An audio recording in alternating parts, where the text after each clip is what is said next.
आप सब लोगों को मेरा नमस्कार और वीडियो देखने के लिए दिल से धन्यवाद। तो आइए हमारे भोले बाबा का भजन सुनिए। समय रहते हुए इंसान कुछ नहीं कर पाता है और जब समय चले जाता है तो कैसा पछतावा करता है। तो आइए हमारे गुरुदेव का भजन सुनिए। कैसे करी गुरु के भजनिया हो, कैसे करी गुरु के भजनिया हो, देहिया लाचार हो गई।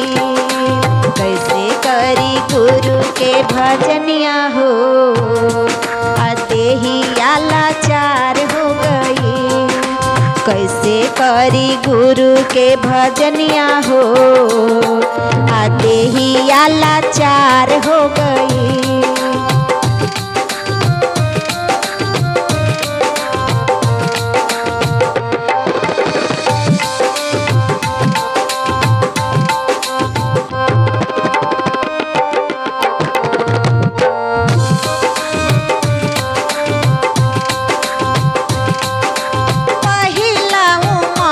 जब बचपन की आइल, पहिला उमर जब बचपन की आई, खेले कूद में बीतल समैया हो, खेले कूद में बीतल समैया हो, देहिया लाचार हो गई। खेले कूद में बीतल समैया हो, देहिया लाचार हो गई।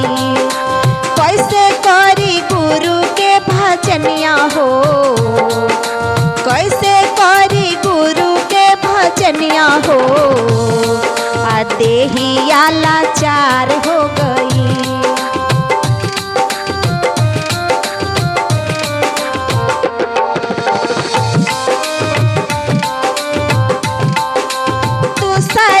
उमर जब आइले जमानी, दूसरा उमर जब आइले जमानी, आइले जमानी हो, आइले जमानी। मस्ती में बीतवने उमरिया हो, देहिया लाचार हो गई। मस्ती में बीतवने उमरिया हो, देहिया लाचार हो गई।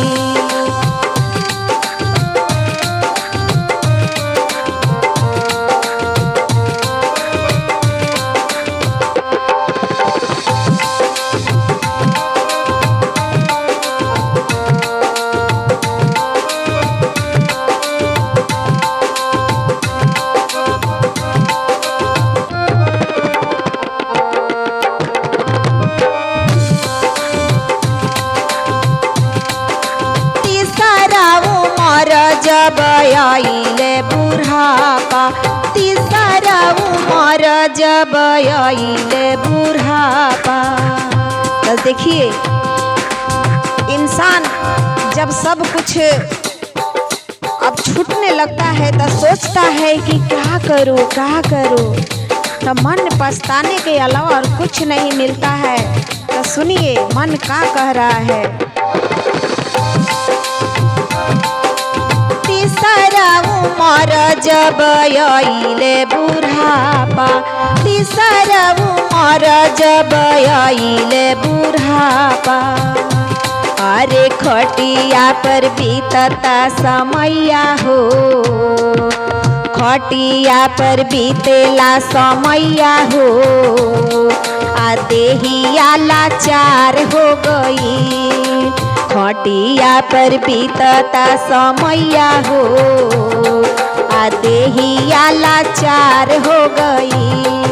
कैसे करी गुरु के भजनिया हो, कैसे करी गुरु के भजनिया हो, देहिया लाचार हो गई, देहिया लाचार हो गई, देहिया लाचार हो गई।